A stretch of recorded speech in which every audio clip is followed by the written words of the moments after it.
Graça e paz, amados irmãos, boa noite. É um prazer imenso nessa noite nós darmos continuidade na nossa segunda conferência da Fé Reformada da Primeira Igreja Presbiteriana de Itapevi. Um grande prazer ter o reverendo Dario, sua esposa, conosco. Reverendo Dario, que é meu professor lá no JMC, professor de introdução ao Antigo Testamento, tem sido uma bênção na minha vida e na nossa JMC, e com certeza a palavra que ele vai nos trazer nessa noite também será de grande exortação e também de muita valia para a minha vida e para a vida de todos os irmãos. Vamos abrir as vossas Bíblias ali no livro da carta de Paulo a Timóteo, segunda carta de Paulo a Timóteo, capítulo 3,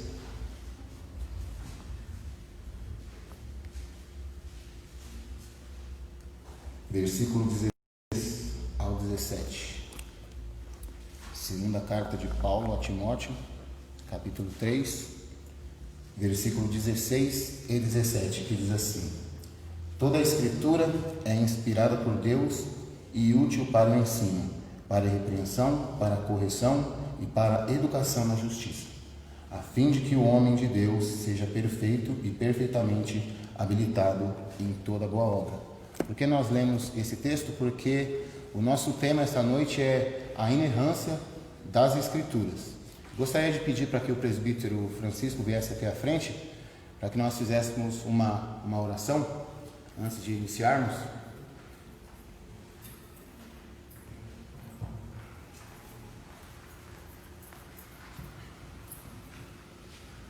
Oremos.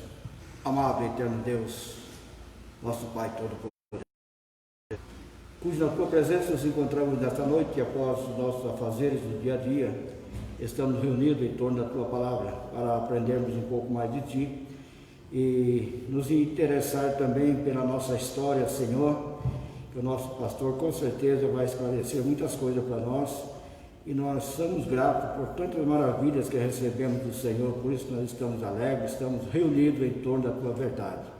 Ser conosco, Senhor, com cada um de nós, com cada irmão que adentrou aqui esta noite, que realmente possa ouvir a tua verdade e sair daqui realmente mudado, com ideias, às vezes até um pouco devagar, para com tudo aquilo que o Senhor tem esclarecido a cada um de nós. Obrigado, Senhor, por essa noite, em nome de Jesus, com perdão dos nossos pecados. Amém. Irmãos, antes de passar a palavra para o reverendo Dario, vamos cantar o hino de número 3, a Igreja em Adoração, hino de número 3.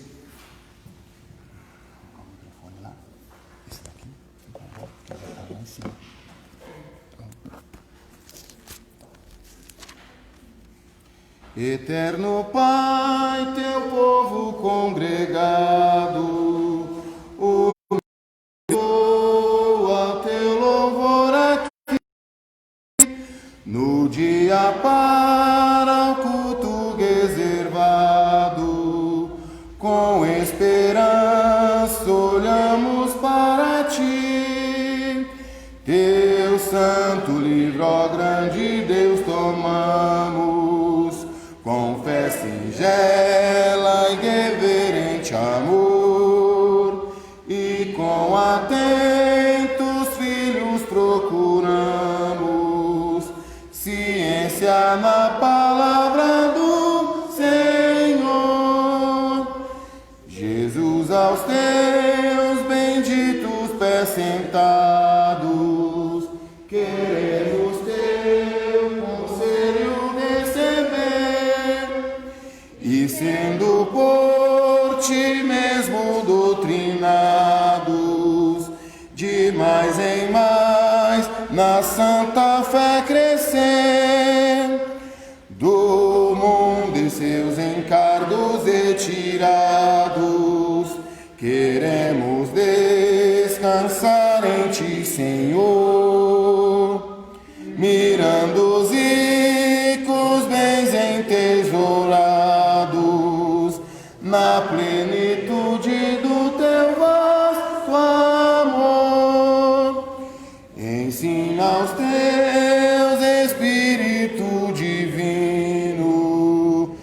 dissipa as trevas destes corações e com a luz do teu celeste ensino vem aclarar as santas instruções. Avive em nós as forças da memória, pois sempre mais queremos conhecer o Rei dos céus, o Cristo cuja glória eleva os santos anjos de prazer. Amém. Santo Deus e Pai, Deus de amor, de graça e misericórdia, nós te louvamos, ó Deus, por esta noite. Te adoramos, ó Deus, porque o Senhor é digno, ó Pai, de receber toda a honra, toda a glória, todo o louvor e toda a adoração, Senhor.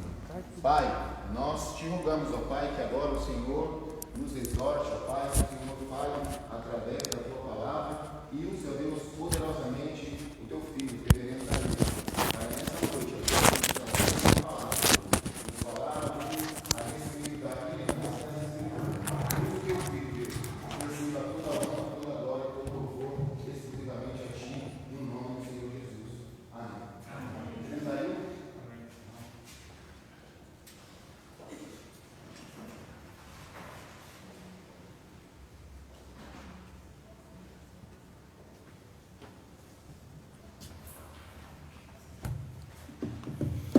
Graça e paz, irmãos.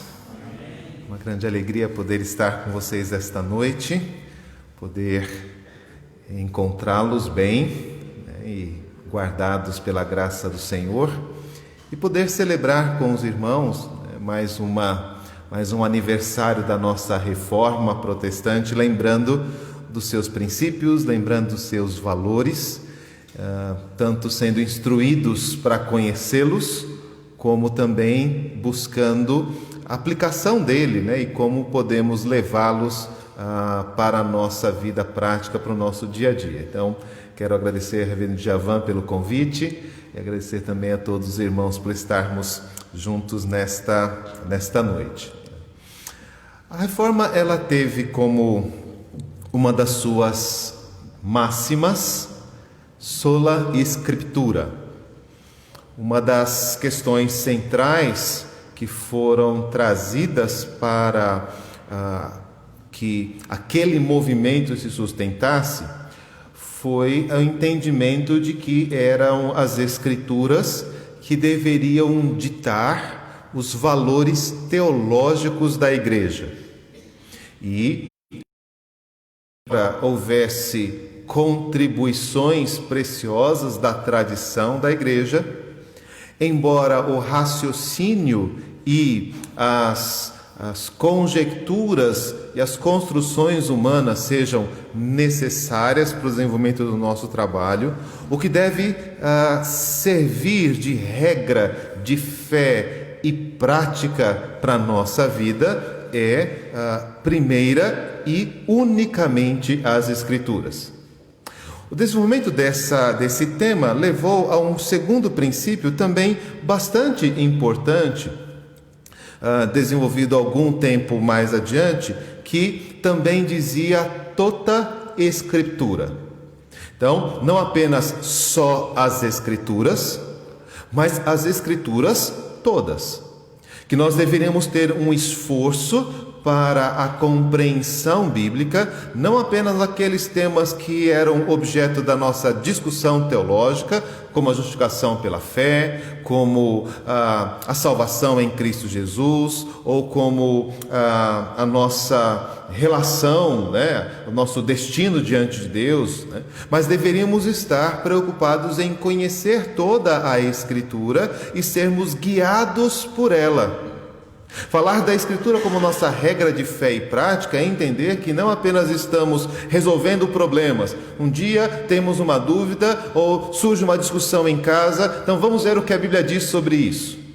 A relação da igreja protestante com as Escrituras é diferente. A relação é uma relação de vamos diariamente buscar nas Escrituras aquilo que ela quer de nós. E vamos então moldar a nossa vida aos seus valores.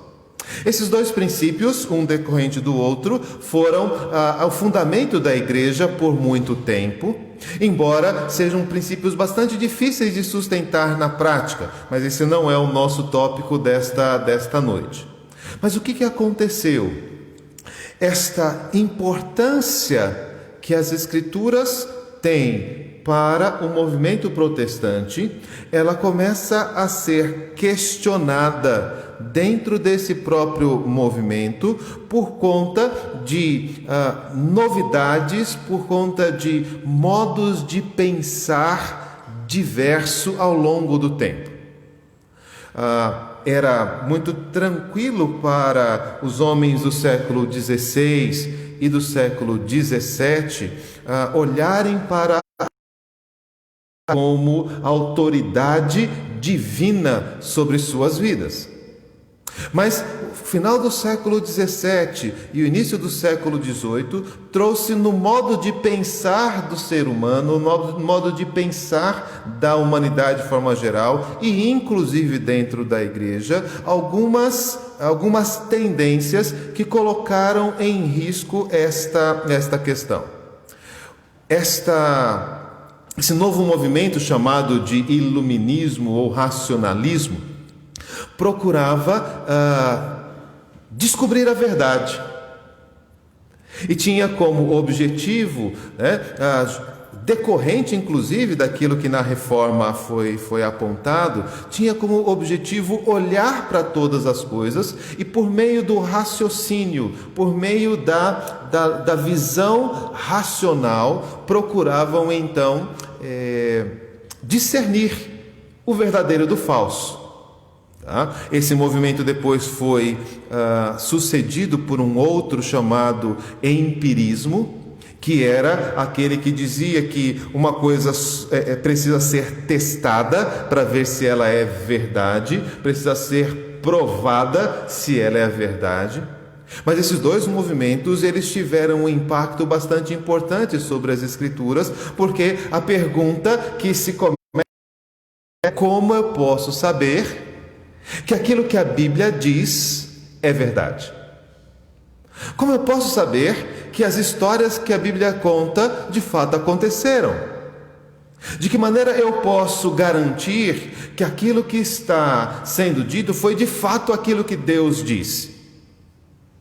Essas perguntas, elas parecem ser ousadas, mas essas perguntas muitas vezes elas estão permeando a nossa maneira de ser, permeando o nosso modo de agir ainda nos nossos dias. Nós, vira e mexe, nos perguntamos assim: mas será mesmo que foi isso que aconteceu? Porque nós lemos algumas passagens da Escritura e nós nos perguntamos, se elas são possíveis de acontecer. Às vezes, nós estamos participando de uma aula, ouvindo um sermão, e de repente nós recebemos ali uma instrução, e aí a gente pergunta: mas se eu fizer isso, será que vai dar certo? Aquela clássica, eu eduquei meus filhos na palavra de Deus, mas eles se desviaram. Será que o mandamento, que o provérbio não é verdadeiro? Esses questionamentos, eles surgiram em grande monta, diversas formas, e eles começaram a minar a confiança que a igreja tinha nas Escrituras. Procuraram, por exemplo, um movimento que vocês talvez já tenham ouvido falar dessa época, é um movimento chamado da busca pelo Jesus histórico. O que esse movimento procurava? Diz: nós somos seguidores de Jesus, mas eu quero ter provas da existência de Jesus, eu quero ter evidências de que ele de fato viveu, eu queria saber se estas foram realmente as palavras que ele disse. E então começou-se a levantar questionamentos e começaram-se a levantar críticas e afirmações de que aquilo que a Bíblia diz é talvez uma invenção, aquilo que a Bíblia diz é apenas um aspecto, está relacionado apenas às coisas da fé, mas não são histórias verdadeiras. Começaram então a apontar trechos das Escrituras que eventualmente não estariam nos originais. Esses problemas a reforma sempre teve, os reformadores enfrentaram, certo? Por problemas, por exemplo, sobre os originais gregos e os originais hebraicos da Bíblia existiam desde lá os dias de Calvino, Erasmo de Roterdã, Teodoro Beza. Foram pessoas que estudaram profundamente essas questões a respeito de qual teria sido o texto original. E até hoje nós nos perguntamos sobre isso. Mas o que esse movimento fez com a igreja foi levá-los a considerar que aquilo que diz não tem em si, por si, confiabilidade.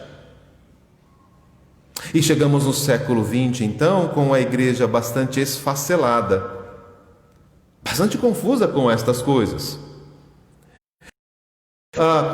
Um grupo de homens se levanta contra esses questionamentos, e eles então vão assumir uma postura de defesa de alguma coisa que era tácita, de alguma coisa que era entendida como objeto de fé, mas que precisava ser agora afirmado com toda a segurança. Surge então a discussão a respeito da inerrância das Escrituras. Essa não é uma discussão antiga, essa é uma discussão recente. O conteúdo é antigo. Eu quero mostrar então para vocês que nós temos respaldo bíblico e histórico em relação à inerrância, mas eu quero entender com os irmãos como é que esse movimento surge no século XX, o que é que ele procurava fazer, o que é que ele procurava garantir e como é que nós podemos reagir a eles.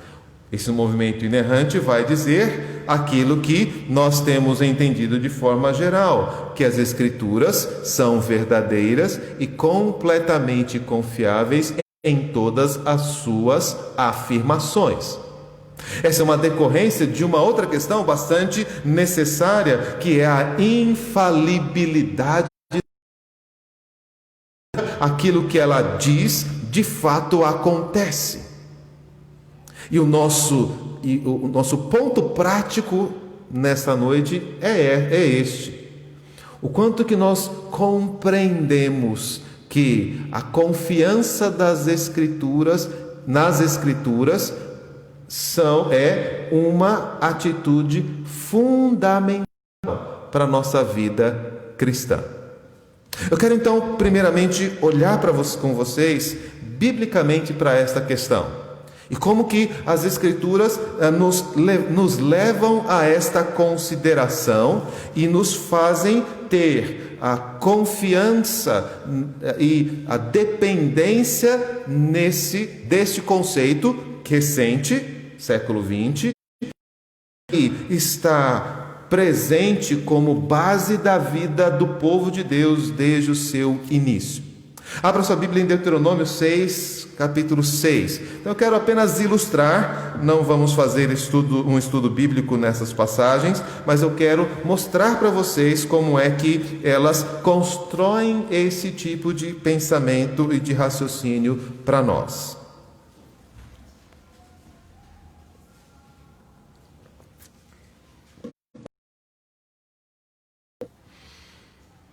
Você conhece bem esse texto, mas repare no verso 6 quando diz: as palavras que hoje te ordeno estarão no teu coração.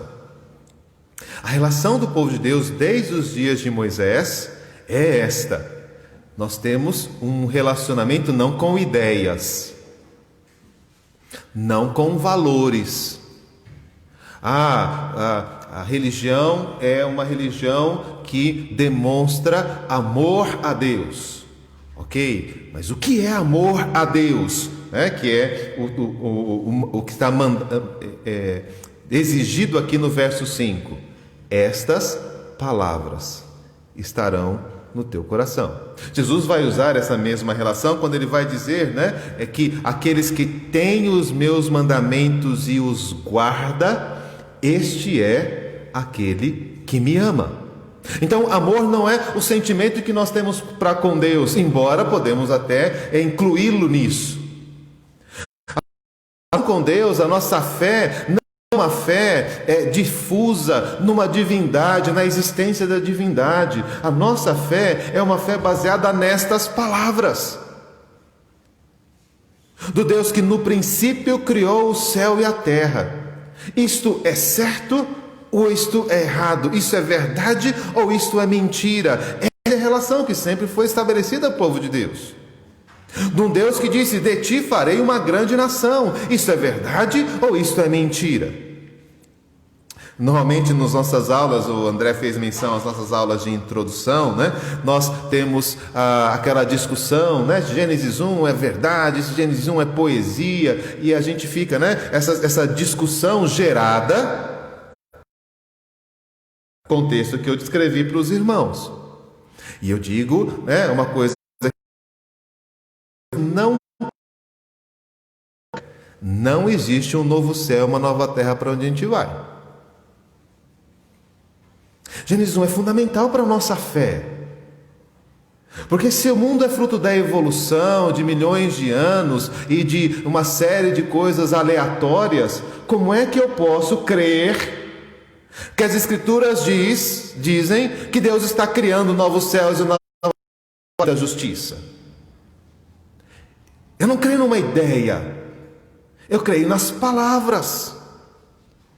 E se eu não posso crer que Deus criou o mundo, eu não tenho como crer que há um céu, que há uma nova terra, que há moradas celestiais. Não tenho. Estas palavras estão no seu coração. A inerrância, ela nos chama a atenção para este efeito. Se eu não posso confiar no que está escrito, no que eu posso confiar? Se o meu coração não se baseia naquilo que está escrito, como é que eu posso caminhar? E é por isso que Jesus sempre vai dizer: está escrito, está escrito. Mas aí Satanás diz: Jesus, está escrito, mas não foi exatamente isso que Moisés disse. Jesus, está escrito, mas o salmista, ele estava simplesmente falando do desejo do seu coração. Não dá para levar isso assim muito a sério. Como é que eu posso ser crente se estas palavras não estão no meu coração? Outro texto interessante, 1 Samuel 3,9. Samuel vai ser um profeta que tem uma missão muito similar à de Moisés. Moisés teve a missão de libertar o povo de Israel do Egito, e dar a ele as orientações para se tornarem uma nação. Samuel é responsável por estabelecer a monarquia em Israel e apontar aquele diante de quem o Messias viria, a família de Davi. Então, o papel de Samuel é muito importante, tanto que 2 livros têm o seu nome, embora ele morra no capítulo o livro. Então, o nome mostra a importância que Samuel tem para a monarquia. E então, falando do trabalho de Samuel, veja o que o texto diz, 1 Samuel 3,19. Crescia Samuel, o Senhor era com ele, e nenhuma de todas as suas palavras deixou cair por terra. Nenhuma de todas as suas palavras deixou cair por terra. Então, o que fazia de Samuel, profeta, o que fazia de Jeremias, profeta, o que fazia de Isaías, profeta, o que fazia de Ageu, Malaquias, profetas, as suas palavras não caíam por terra. Não estamos falando do bom comportamento deles, do bom testemunho deles, não estamos falando que eles eram pessoas de bem, que eles fizeram grandes realizações, que eles foram pessoas visionárias, que eles abençoaram muito o povo de Deus com a sua relação. Tudo isso pode ser verdade, mas a relação que foi preservada para nós, palavras deveriam ser escritas, gravadas e ensinadas de geração em geração, porque aquelas palavras vinham de Deus. As palavras, não só as ideias, elas vinham de Deus, e é assim que Deus mantinha. E a relação que Deus quer com o povo, Salmo 119, verso 4.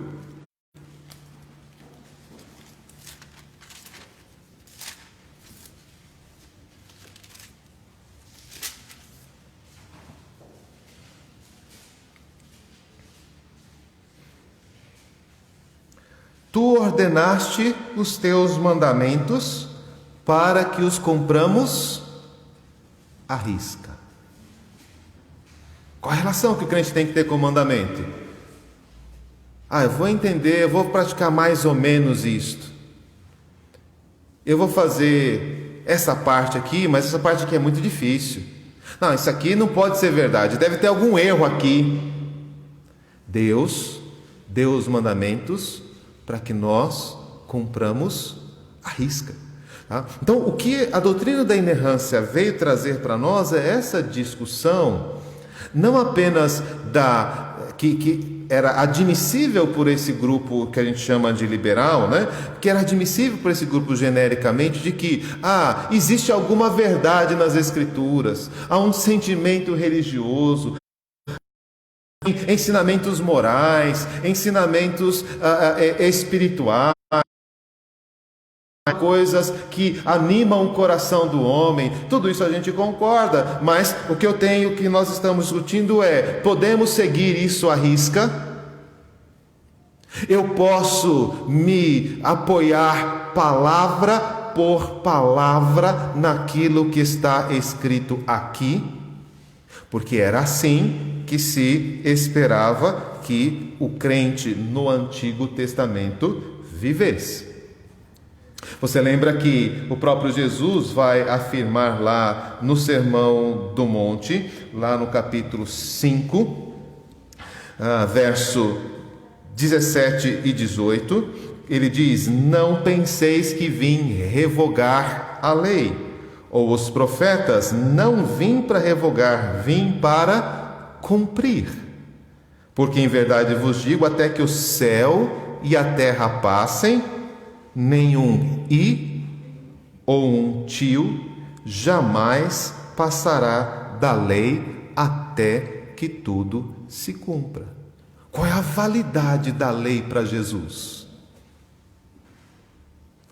E ti, né? E tio aqui são recursos da tradução, mas o que Jesus menciona são as menores letras, os menores sinais da lei. Eles não mudam. Bom, se eles não mudam, porque eles estão... Se eles não vão passar, a autoridade espiritual da lei, apontada, relacionada com o que foi literalmente escrito, é aquilo que está na mente e na visão de Jesus. Mas Jesus não está apenas falando da letra material da lei, mas principalmente está falando da verdade estabelecida na lei. E olha o argumento, João 10:35, olha como Jesus se relaciona com o texto. Ele está discutindo uma coisa bastante complexa. Havia ali uma discussão, né, sobre Jesus se fazer igual ao Pai. Na argumentação de Jesus, ele deu a entender que ele é igual ao Pai, e então Jesus vai mostrar a sua relação com as Escrituras em João 10:35. Ele diz assim, 34, replicou-lhe Jesus: não está escrito na vossa lei, eu disse, sois deuses? Se ele chamou deuses àqueles a quem foi dirigida a palavra de Deus, e a Escritura não pode falhar, aí ele diz, então, o que vocês podem dizer daquele que o Pai santificou? Mas veja, Deus chamou aquela geração de deuses. Salmo, né? O Salmo, aqui é uma citação do Salmo 82. O salmista chamou aquele povo, sois deuses. Não, mas Deus só existe um. Deus, não existe outro Deus além do Senhor. As Escrituras disseram, sois deuses. Eu posso dar uma explicação teológica, eu posso dar uma explicação racional para isso, mas o fato é, usado por Jesus, a Escritura não pode mentir. Se ela chamou aquelas pessoas de deuses, porque assim elas deveriam ser consideradas.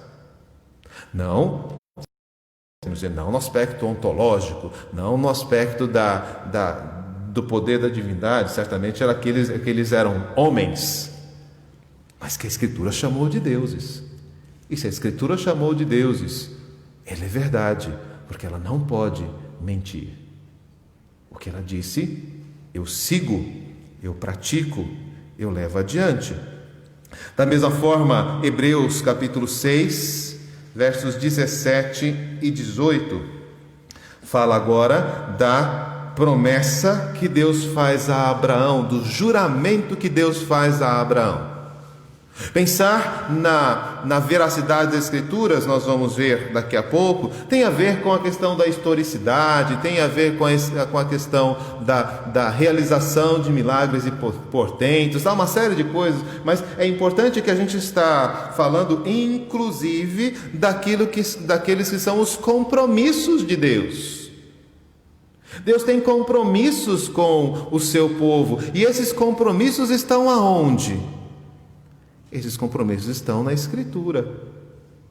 E então, quando Deus diz a Abraão, vou fazer de você uma grande nação, o texto diz, porque por isso Deus, quando quis mostrar firmemente aos herdeiros da promessa a imutabilidade do seu propósito, se interpôs com o juramento, para que mediante duas coisas imutáveis, quais sejam o seu propósito e um juramento, nas quais é impossível que Deus minta, forte alento tenhamos nós que já corremos para o refúgio, a fim de lançar mão da esperança proposta.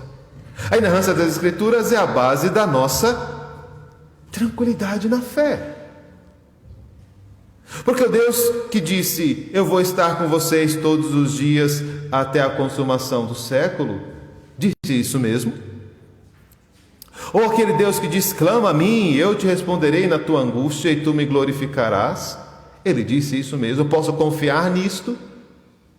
Ou eu tenho que fazer um estudo, eu tenho que fazer uma pesquisa arqueológica, tenho que fazer uma pesquisa nos originais gregos e hebraicos, tenho que fazer uma confirmação empírica para saber se Deus está do meu lado ou não, para saber se Deus me acompanha ou não, se Deus ouve ou não as minhas orações, se posso ou não esperar a vida eterna. A inerrância tem a ver com esta relação. O que Deus disse está nas Escrituras. E eu creio naquilo que Deus disse. Para encerrar esse nosso percurso, Apocalipse, quero destacar 3 textos aqui. Apocalipse capítulo 1, verso 3.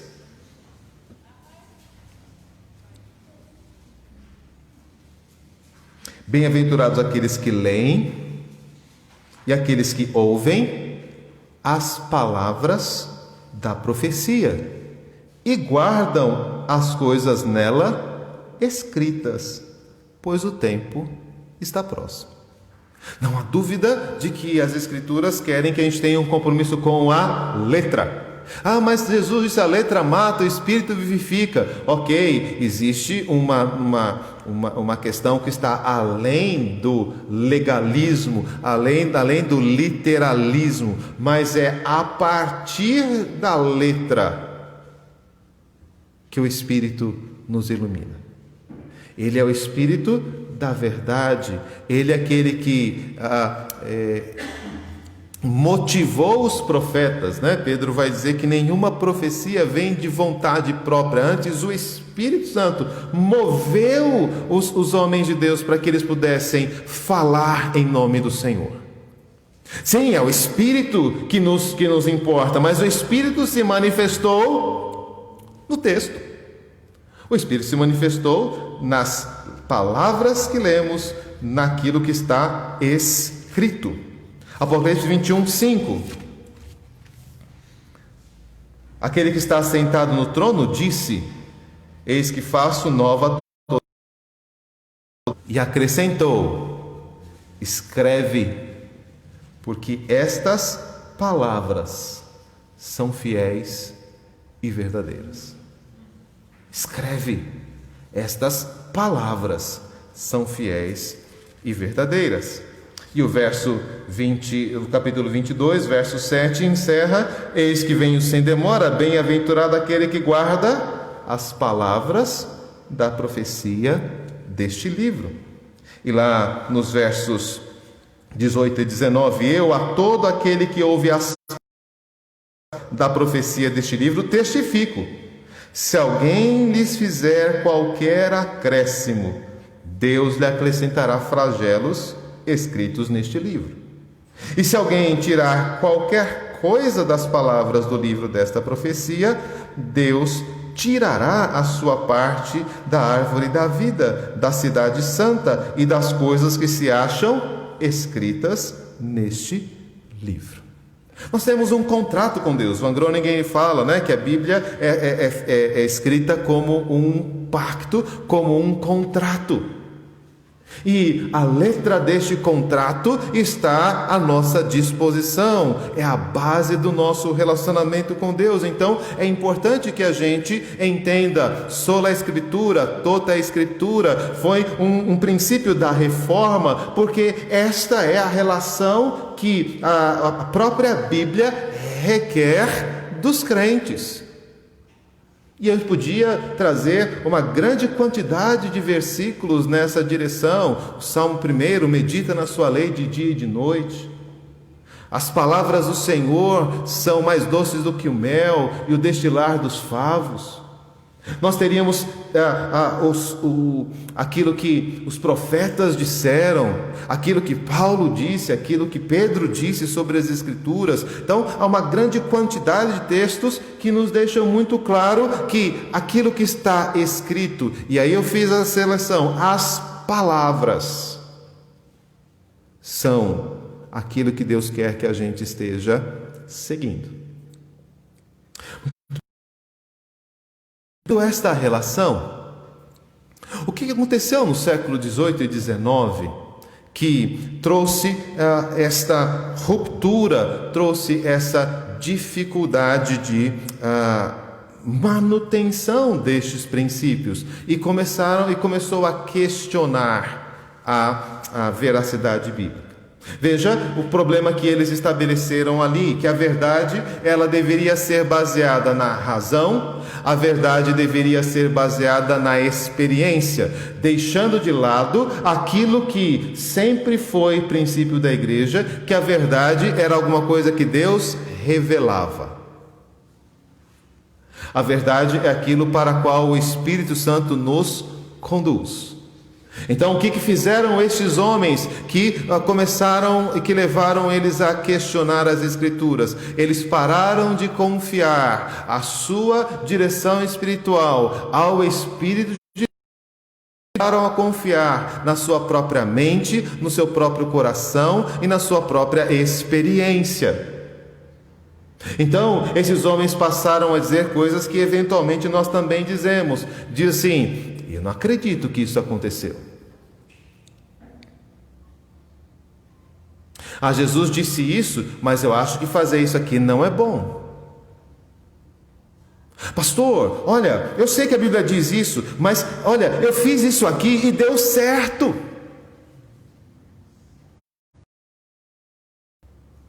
Foi isso que levou aqueles homens a se afastarem da confiança nas Escrituras. Passaram a crer naquilo que eles entendem. Passaram a crer naquilo que seus olhos veem. Passaram a crer naquilo que agrada o seu coração. E ao invés de olhar para as Escrituras como um espelho que revela quem nós somos e que aponta as nossas limitações e os nossos pecados, passaram a construir imagens de si mesmo a partir dos seus próprios corações. E o problema central, embora no dia a dia, né, na superfície eles diziam outras coisas, mas o problema central é que eles não queriam mais que as Escrituras falassem deles. E eles passaram então a minar a autoridade das Escrituras, apontando eventuais erros. Que tipo de erros, pastor? Bom, existe uma linha que trabalhou com a ideia de que o sobrenatural, as menções sobrenaturais, elas não são verdadeiras. Elas são algum tipo de, no máximo, de ilusão ou algum tipo de invenção coletiva. Então, assim, não houve exatamente um êxodo, não houve exatamente uma travessia do Mar Vermelho, não houve uma ressurreição, Jesus não nasceu de uma virgem. Afinal de contas, você já viu alguma virgem ter filho? Você já viu algum morto ressuscitar? O que aconteceu, diziam eles, é o seguinte: existe uma doença XYZ que faz com que a pessoa perca os seus batimentos cardíacos, que ela perca ali a sua circulação, e essa doença faz com que a pessoa pareça morta 2, 3 dias. Você já ouviu vários casos, né, de pessoas que foram enterradas e depois colocaram, né, iam ser enterradas e bateram no caixão e estavam, na verdade, estavam vivos. Foi isso que aconteceu com Jesus. Ele não morreu de verdade, porque morrer de verdade... Então, eles começaram a questionar a possibilidade real de que aquilo, as Escrituras diziam aquilo. E talvez você esteja, de alguma forma, atacado por esse tipo de dificuldade. Mais recente, né, a questão da criação do mundo. Mais antigamente, o dilúvio de Jesus, a sua ressurreição, situações que não são do nosso dia a dia, e de fato não são do nosso dia a dia, e não é para ser, porque essas coisas não são comuns. Essas coisas foram manifestações poderosas de Deus para confirmar e para trazer à luz a sua palavra. Os discípulos, diz o livro de Atos, eles anunciavam a palavra de Deus, enquanto Deus confirmava a palavra por meio de sinais, prodígios e maravilhas. O objetivo não era fazer sinais, o objetivo era confirmar a palavra. Tendo recebido a palavra, entendemos assim, os sinais passaram, mas a palavra que lhes deu ocasião continua. Sim, não vai haver uma outra abertura do Mar Vermelho, não vai haver outro dilúvio, a própria Bíblia diz isto. Mas a gente sabe que o Deus que fez todas estas coisas, ainda mais uma vez, diz Hebreus, o céu e a terra. E aí as estrelas vão cair do céu, os montes vão se abalar, os rios vão se encher e assim por diante. Ainda uma vez, todas essas coisas vão acontecer. A inerrância bíblica nos leva a entender que aquilo que se descreveu do poder de Deus é real e vai acontecer no futuro, na consumação de todas as coisas. Há uma segunda linha que trabalhava com lacunas históricas ou elementos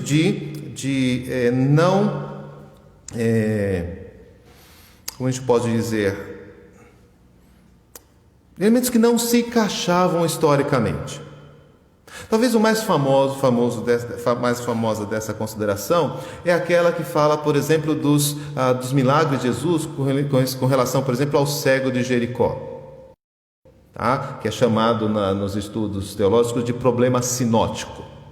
Tá? Eu tenho 3 evangelhos, todos os 3 falam que Jesus curou o cego em Jericó, mas um diz que Jesus curou quando estava entrando, outro diz que quando Jesus estava saindo, e um terceiro diz que eram 2 cegos, talvez numa entrada e na saída. Não sei.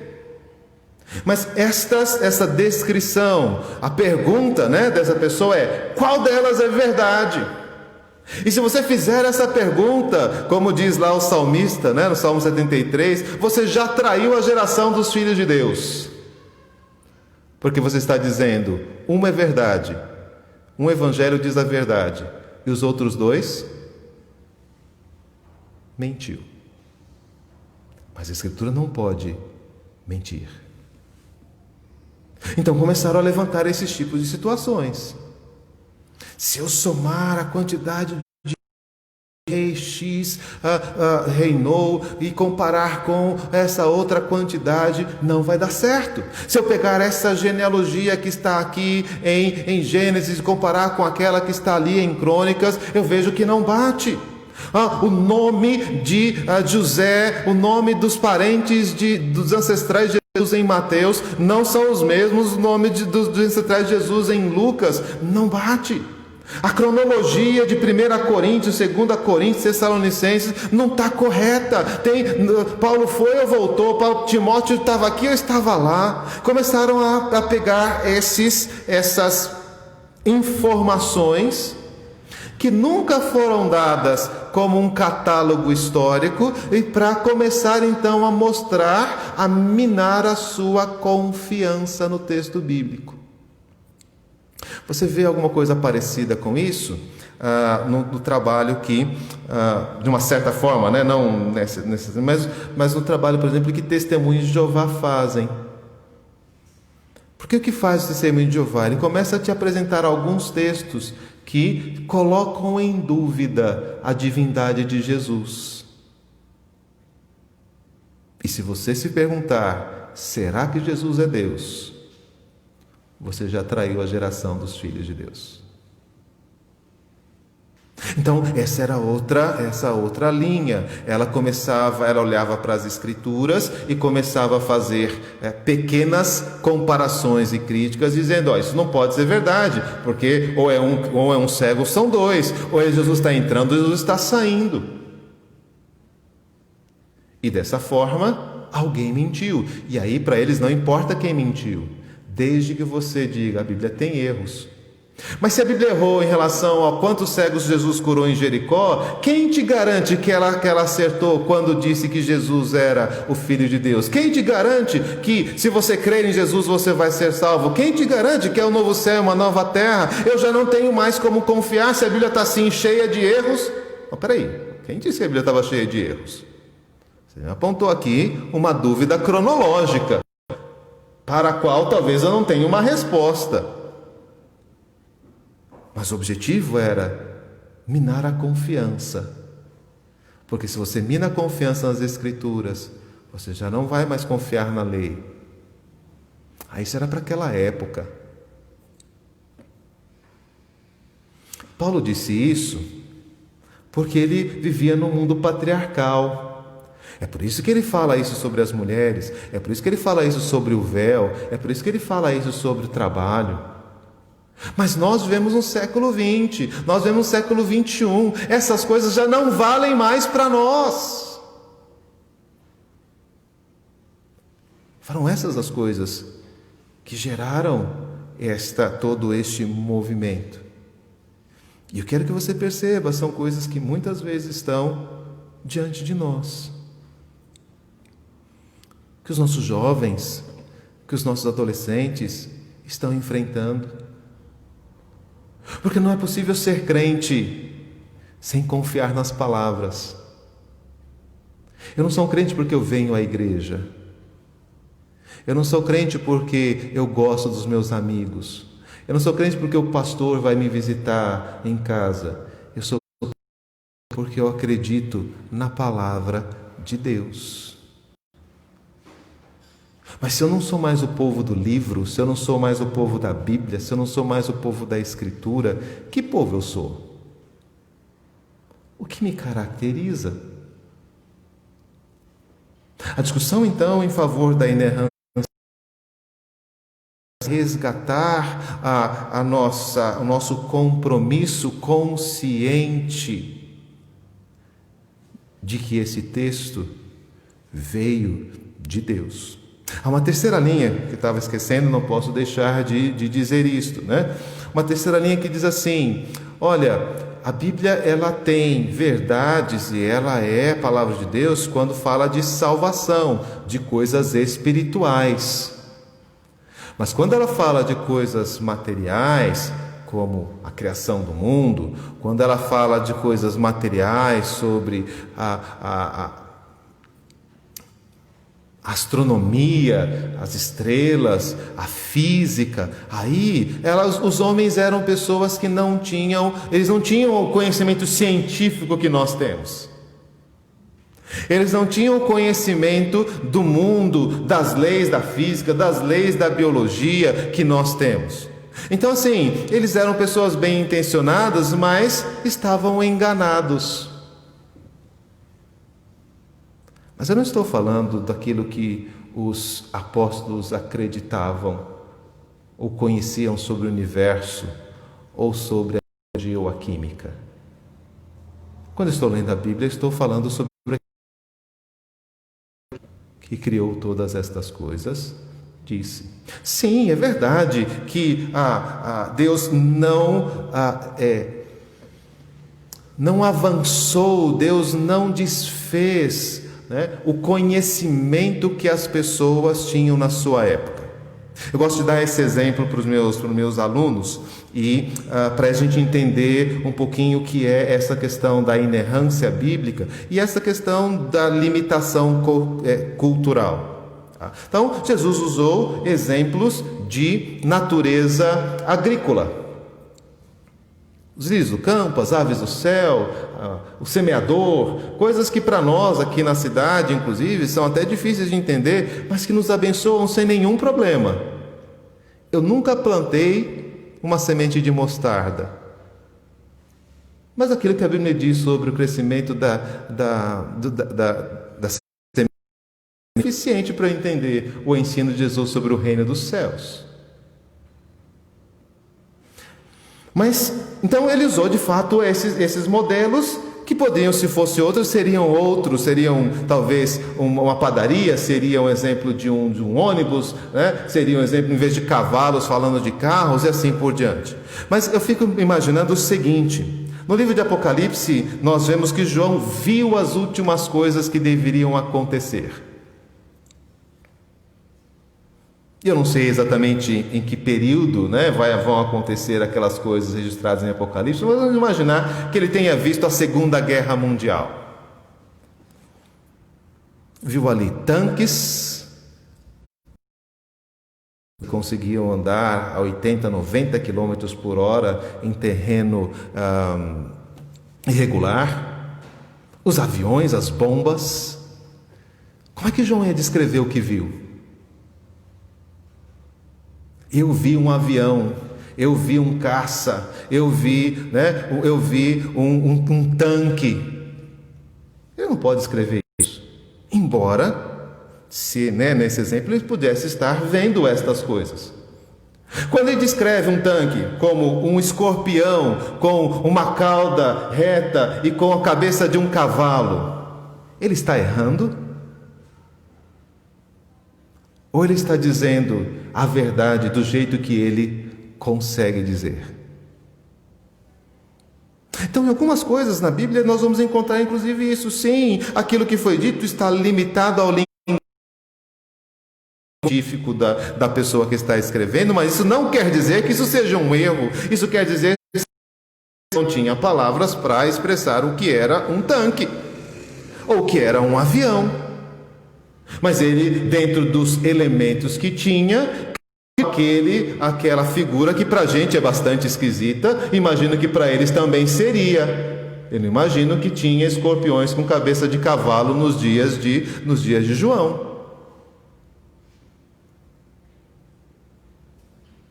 Então essas coisas, elas são apontadas como minar a nossa confiança, mas elas não fazem sentido. Elas não minam a confiança, a não ser que no nosso nós estejamos abrindo mão daquilo que a Escritura diz. Mas eu quero terminar trazendo para os irmãos algumas considerações sobre como deve ser então a nossa relação. Aqueles homens no século XX,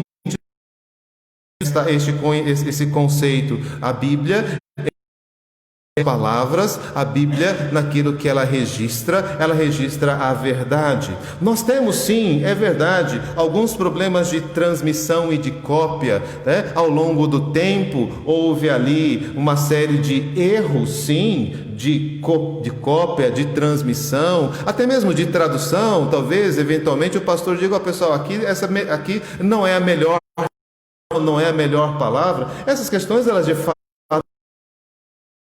Então, assim, nós não estamos dizendo que o texto que está aqui na nossa mão é literalmente o que Deus disse, até porque está em português. Não é esse tipo de relação idólatra, não é esse tipo de relação fechada. Algumas vezes a inerrância foi para este caminho. Não é isto. Eventualmente há, sim, questões que foram colocadas nas Escrituras e que eventualmente a gente não tenha como retornar às palavras originais e precisas que Deus deu. Mas aí é muito importante que deve caminhar conosco sobre a inerrância. O que Deus disse, nenhuma das palavras caiu por terra. Mas ok, depois disso ela foi copiada centenas, milhares de vezes. E eventualmente alguém pode ter errado um tio, alguém pode ter errado um i, alguém pode ter errado uma vírgula.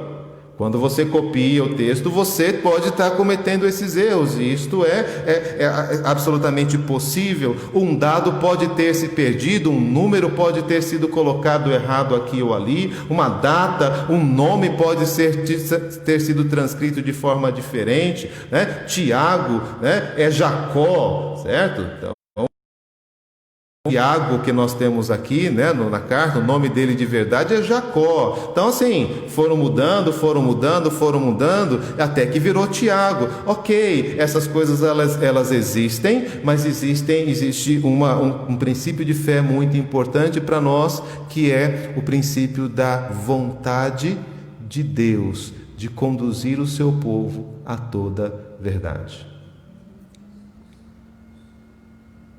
Depois de ter dito tudo isso sobre o problema da inerrância, eu estou dizendo: sim, há coisas que na Bíblia não são exatamente aquilo que Deus disse. Então, pastor, então na prática está errado.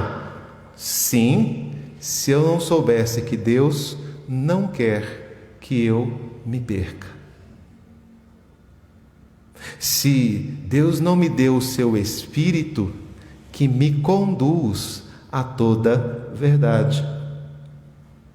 Se eu não estivesse consciente de que, por meio das Escrituras, o Espírito ilumina a minha alma e me conduz nos caminhos do Senhor.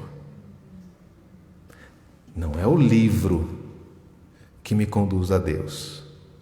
O livro é um instrumento do Espírito para me conduzir a Deus. Esse Espírito é o Espírito que as preservou ao longo do tempo para que eu pudesse hoje conhecer a verdade. Então, embora na prática eu possa dizer que a inerrância é uma doutrina teórica, ou seja, o que Deus disse originalmente não tem erro, mas eu não tenho como voltar exatamente ao que Deus disse, ela se torna prática. Que eu me lembro que a Bíblia foi preservada por Deus para que ela pudesse continuar me ensinando aquilo que Deus queria que eu soubesse, não só sobre as coisas espirituais, mas como eu fazer os meus negócios, como eu vou educar os meus filhos, como eu vou me relacionar com o meu vizinho, como eu vou cuidar do meu carro ou do meu cachorrinho. Então, a Bíblia, ela tem a ver com as coisas do meu dia a dia, e o Espírito Santo quer que eu estas coisas. A minha relação, então, minha primeira aplicação com vocês é: precisamos pedir ao Espírito que nos ilumine para que nós conheçamos a verdade. Essa não é uma discussão para saber que texto eu posso confiar ou que texto eu não posso confiar. Essa é uma oração para que a palavra de Deus entre no meu coração e transforme a minha vida como de fato ela precisa ter.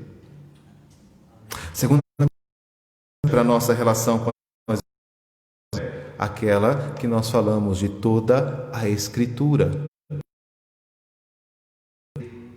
Meditar e praticar a palavra, cada versículo, cada instrução é a nossa relação, é o efeito prático de crer na veracidade, na infalibilidade das Escrituras. O crente precisa ter um compromisso com a letra. Paulo diz, a gente não tem as coisas, mas cada um deve andar de acordo com aquilo que alcançou. O que você aprendeu das Escrituras? Pratique. Porque esta é a palavra de Deus. Esta é a orientação de Deus para a sua vida. Então, o compromisso de meditar nas Escrituras e praticá-la é o que vai nos fazer. Lembra da parábola de Jesus: quem ouve as minhas palavras e não as pratica é tolo. É necessário que a gente tenha esse compromisso de colocar em prática. Ah, mas pastor, eu não sei se esse mandamento ou se eu tenho que pensar nele apenas como um princípio geral. Ok, os pastores, seminaristas estão estudando para isso, há livros que podem te ajudar nisso, mas independente da pergunta, o seu coração mas independente daquilo que for, eu vou praticar. Porque esse é meu compromisso com a Escritura. Ela é a palavra de Deus para mim. E a terceira coisa que eu quero trazer, a nossa confissão de fé, ela fala das traduções. Ela, quando está discutindo essa questão do texto, ela diz, olha, as controvérsias e a palavra de Deus, ela foi dada a partir do grego e do hebraico. Ela vai fazer essa distinção. Mas ele diz, mas para que a igreja tenha acesso à verdade e o consolo das traduzidas aos povos onde ela chegar. Então, a terceira aplicação que eu quero trazer para os irmãos a inerrância das Escrituras é consolo e conforto para a sua vida.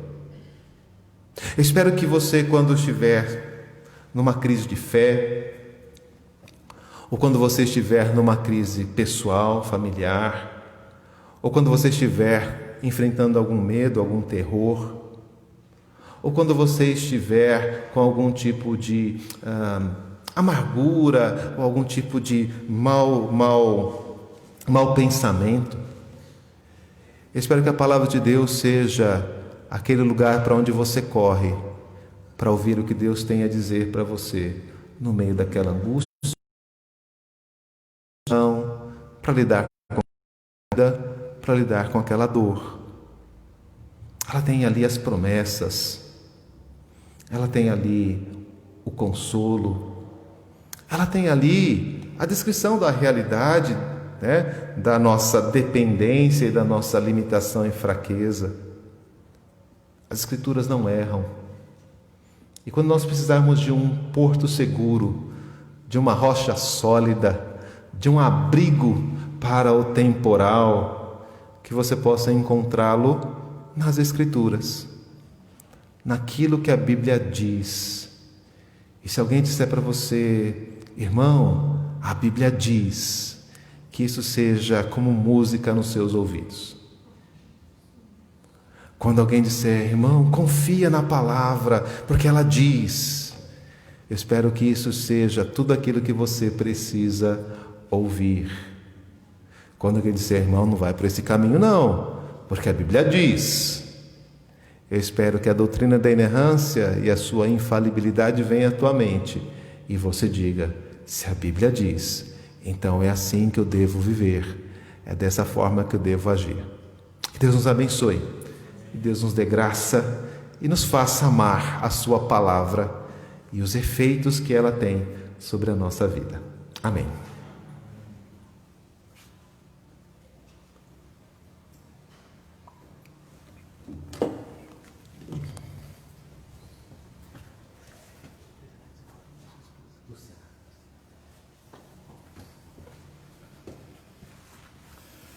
Graças e paz, irmãos.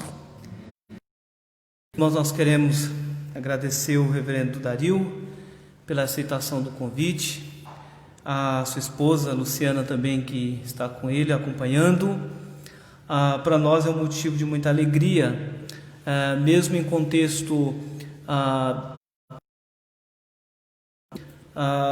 nós entendemos a importância desse evento, e uma das coisas que ficamos pensando na realização ou não, mas este é o nosso segundo encontro da Fé Reformada.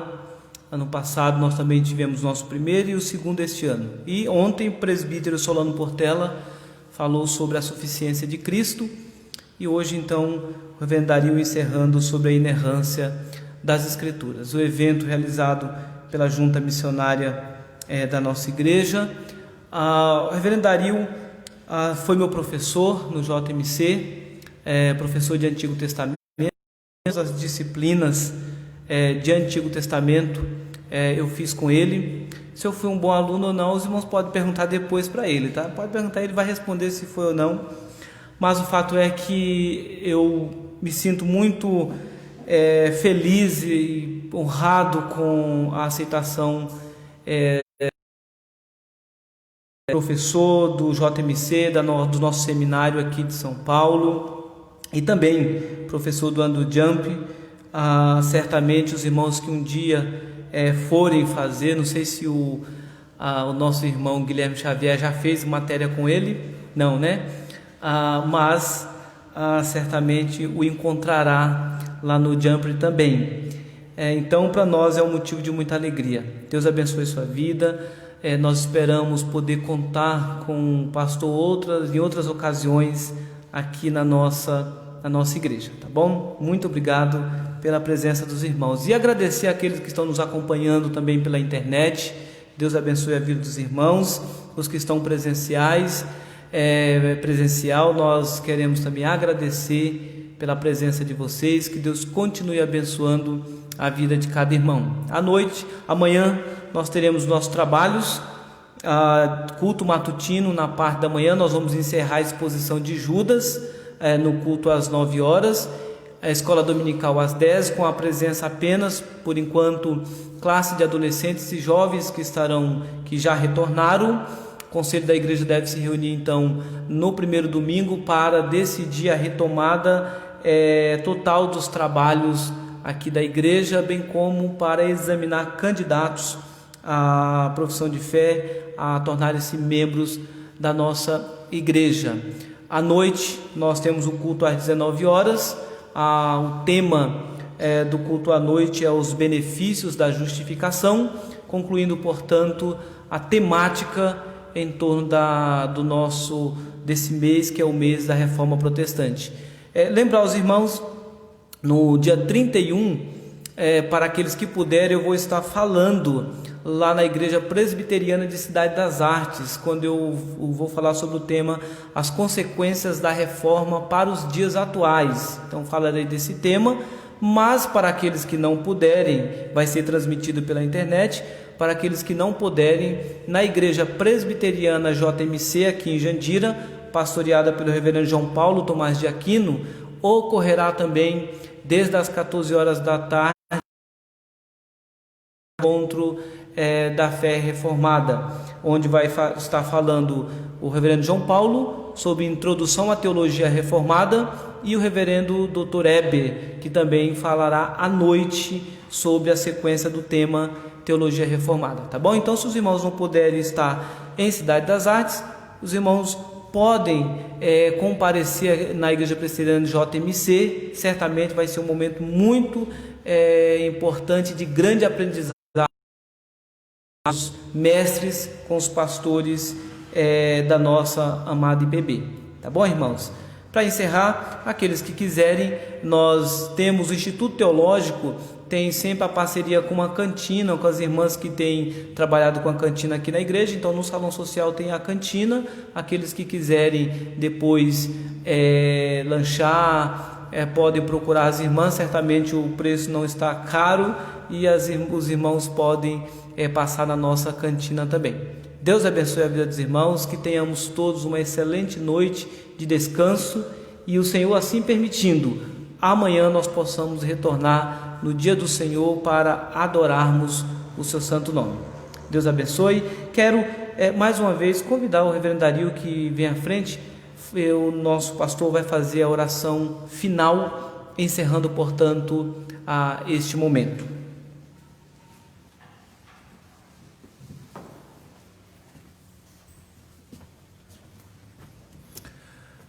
Graças te dou, ó Deus, pela tua palavra, que é a verdade, que nos alimenta, nos dirige, nos fortalece, nos traz esperança e salvação. Obrigado, Deus, porque no decorrer dos séculos o Senhor tem usado homens e mulheres, a igreja, as instituições, para poder preservar e fazer, ó Deus, com que ela chegue até nós. E ajuda-nos, ó Deus, então, a usufruir dos benefícios desta palavra, que o nosso coração seja despertado para a sua beleza, para a sua necessidade, e que nós possamos então, ó Deus, andando por ela, glorificar o teu nome, honrar e te louvar em todas as situações, em todas as situações desta vida. Pai, abençoa, pedimos esta igreja, dá, ó Deus, graça neste trabalho, fortalece, abre mentes e corações para que teu evangelho prospere aqui, ó Deus, em grande medida, com muitos frutos. Abençoa o reverendo Djavan, Senhor, no seu trabalho. Abençoa todos os irmãos presbíteros, diáconos, seminaristas, todos que aqui cooperam. Dá tua graça sobre o teu povo aqui reunido. É o que nós te pedimos em nome de Jesus. Amém. Amém. Irmãos, Deus abençoe. Está encerrado o nosso evento. Deus abençoe. Prazer, reverendo, com alegria. Parabéns, eu estava vendo no Facebook lá, pela formatura.